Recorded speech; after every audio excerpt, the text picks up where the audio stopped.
आज high profile नामांकन का दिन है। कुछ बड़े बड़े दिग्गज आज नामांकन दाखिल करने के लिए पहुंच रहे हैं। कुछ ने नामांकन दाखिल कर दिया है। हम आपको तस्वीरें भी दिखा रहे हैं। ये आप तस्वीरें देखिए। मैनपुरी जो कि समाजवादी पार्टी उनका गढ़ माना जाता है और यहां पर डिंपल यादव ने पर्चा दाखिल किया। ये मुलायम सिंह यादव का गढ़ हुआ करता था और वहां से डिंपल यादव ने पर्चा दाखिल किया। उस समय अखिलेश यादव उनके साथ में मौजूद रहे। समाजवादी पार्टी के दिग्गज वहां पर नजर आए।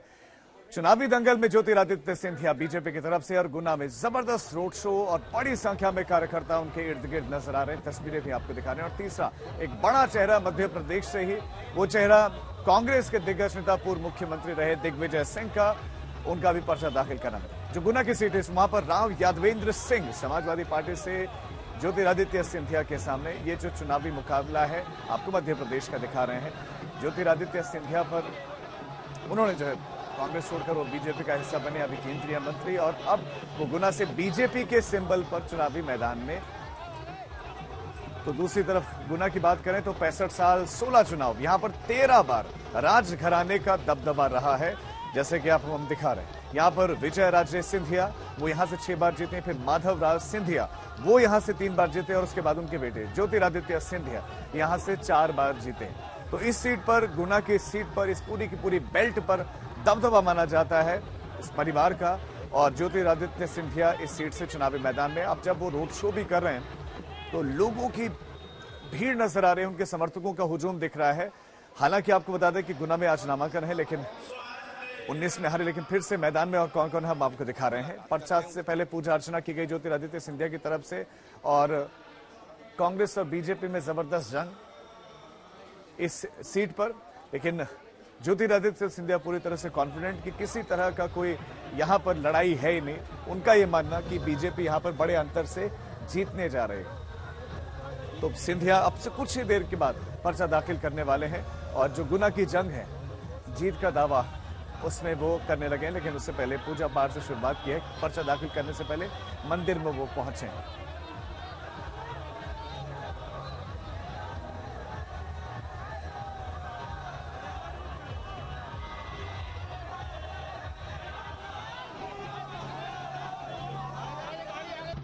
सर, एक टैगलाइन आप लोगों ने दी है, मोदी की गारंटी सिंधिया की मेहनत। 5 साल बाद आपकी परंपरागत सीट पे एक बार फिर से आप सामने हैं, तो ये टैगलाइन कितना असर करने वाली है इस बार के चुनाव में, खासतौर से उस सीट पे जहां सिंधिया परिवार ने कई सौगातें दी है इस संसदीय क्षेत्र को? हमारा एक सफर है विकास का, प्रगति का, जन कल्याण का। प्रधानमंत्री मोदी जी के नेतृत्व में जो एक नई करिश्माएं राष्ट्रीय स्तर पर, प्रादेशिक स्तर पर और स्थानीय स्तर पर उत्पन्न हो पाई हैं, जहां हर गरीब के घर में राशन उपलब्ध हो रहा है, हर महिला के लिए एक चूल्हा और गैस का सिलेंडर उपलब्ध हो रहा है, हर किसान के लिए सम्मान निधि उपलब्ध हो रही है और अनेक ऐसी योजनाएं। और वहीं राष्ट्र स्तर पर अधोसंरचना का नया कीर्तिमान स्थापित हो रहा है, चाहे हाईवेज के क्षेत्र में हो, रेलवेज के क्षेत्र में हो, हमारे मंत्रालय नागर विमानन क्षेत्र में हो। प्रधानमंत्री जी ने भारत को एक सफर पर शुरुआत कर ली है। वो सफर निरंतर रहे, वो सफर आशा और अभिलाषा का सफर पूर्ण संकल्प के साथ आगे बढ़े।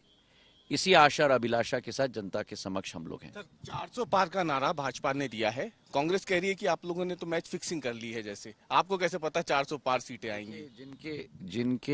जिनकी स्थिति वही है, उनके लिए खट्टे अंगूर की स्थिति होती है। कभी कांग्रेस ईवीएम के ऊपर दोष देती है, कभी कांग्रेस मैच फिक्सिंग के ऊपर दोष देती है। कठिनाई है कि कांग्रेस पूर्ण रूप से आज बैंकरप्ट हो चुकी है और अंदर देखने के बजाय आरोप और प्रति आरोप में कांग्रेस व्यस्त है। प्रधानमंत्री जी देश के विकास और प्रगति का राह पूर्ण रूप से सशक्त करने के लिए व्यस्त है। कांग्रेस कहती है 384 कैंडिडेट खड़े कर दो एक सीट पे तो बैलेट पेपर से चुनाव हो जाएंगे, ईवीएम की जरूरत ही नहीं पड़ेगी। दिग्विजय सिंह जी ने भी यह बयान दिया। शायद उनको यही करना चाहिए था हिमाचल और कर्नाटक के चुनाव में। आइए सीधे गुना हम आपको लिए चलते हैं। हेमेंद्र शर्मा हमारे संवाददाता गुना से हमारे साथ जुड़ चुके हैं। हेमेंद्र, ज्योतिरादित्य सिंधिया इस बार गुना से ही लड़ रहे हैं, लेकिन उनकी पार्टी बदल गई है। कितना अलग होगा चुनाव उनके लिए, या जो परंपरागत सीट है उन्हें कोई तकलीफ नहीं होगी, वैसे ही वो जीतेंगे? जी, मैं सईद आपको बता दूं कि ज्योतिरादित्य सिंधिया जो है 2002 के बाद 2014 तक जो है कांग्रेस पार्टी से गुना शिवपुरी से सांसद चुने गए। 2019 में वो सांसद का चुनाव कांग्रेस पार्टी से लड़े थे लेकिन हार गए, और उसके बाद जो है 2020 में उन्होंने कांग्रेस पार्टी को तोड़ करके भारतीय जनता पार्टी में शामिल हुए।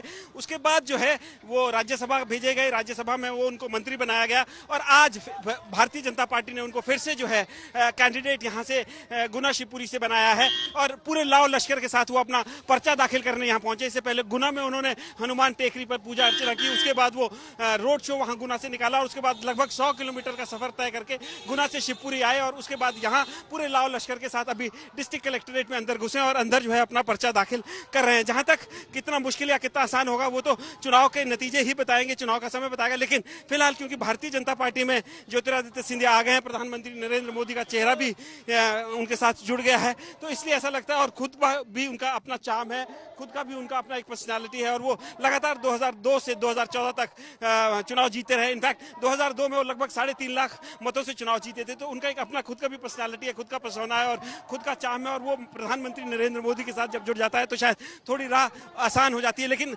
इसके बावजूद कहना ये आसान नहीं होगा, क्योंकि जो गुना शिवपुरी लोकसभा क्षेत्र है वहां पे यादव काफी संख्या में रहते हैं, यादव समाज के लोग काफी संख्या में रहते हैं। पिछले जो सांसद थे केपी यादव, जिन्होंने भारतीय जनता पार्टी से रहकर के कांग्रेस के प्रत्याशी जब ज्योतिरादित्य सिंधिया थे उनको जो लोकसभा में हराया था, उनका टिकट अभी काट दिया गया है, तो यादव समाज अगर नाराज हो तो थोड़ी दिक्कत हो सकती है। साथ ही साथ माइनॉरिटीज का भी 1 लाख के आसपास का करीब का यहाँ पर वोट बैंक है, तो वो तमाम सारी कॉम्बिनेशन एंड परम्यूटेशन है। लेकिन चूंकि यहाँ पर भारतीय जनता पार्टी की लीडरशिप जो है, मोहन यादव, पूर्व मुख्यमंत्री शिवराज सिंह चौहान, वी डी शर्मा और खुद ज्योतिरादित्य सिंधिया, ये एक यूनाइटेड होकर के चुनाव लड़ रहे हैं और यहाँ पर आज आए भी हैं, तो जरूर ऐसा लगता है कि ज्योतिरादित्य सिंधिया के लिए ज्यादा मुश्किल नहीं होनी चाहिए। हेमेंद्र, सबसे बड़ा सवाल अब ये, जिस तरह की भीड़ में नजर आ रही है, जिस तरह के बयान और जिस तरह की मोदी की गारंटी की हम बात कर रहे हैं, अगर हम यहाँ के मुद्दों की बात करें तो लोग किन किन मुद्दों पर वोट करना चाहते हैं इस बार? जी देखिए, मध्य प्रदेश के अपने अलग मुद्दे हैं, और मध्य प्रदेश को अगर आप अलग कर दीजिए तो गुना शिवपुरी के भी अपने अलग मुद्दे हैं। डेवलपमेंट का एक बहुत बड़ा इशू है, और उसके अलावा जो अभी कोशिश की गई है पिछले कुछ दिनों से, हमको देखने को ये लगातार देखने में आ रहा है कि जो राम मंदिर का जो टेम्पल का जो इशू है, जिसका प्राण प्रतिष्ठा अभी जनवरी में अयोध्या में हुई, उसको लेकर के भी काफी कोशिश की गई, लोगों तक ले जाने में पीले चावल घर घर तक भेजे गए और झंडे हर घर पे लगाए गए। तो ऐसा लगता है कि राम मंदिर का भी मुद्दा एक यहाँ पर हो सकता है, और उसके अलावा जो एक डेवलपमेंट मैन की इमेज जो खुद की डेवलप करने की कोशिश की है ज्योतिरादित्य सिंधिया ने, उसको भी वो पब्लिक के बीच लेके जा रहे हैं। ग्वालियर में जो है एयरपोर्ट सुचारू रूप से चालू हो गया है। इसके अलावा मध्य प्रदेश में भी कहा है कि और एयरपोर्ट खुलेंगे और देश भर में और ज्यादा एयरपोर्ट। ठीक है, आप नजर बनाए रखें।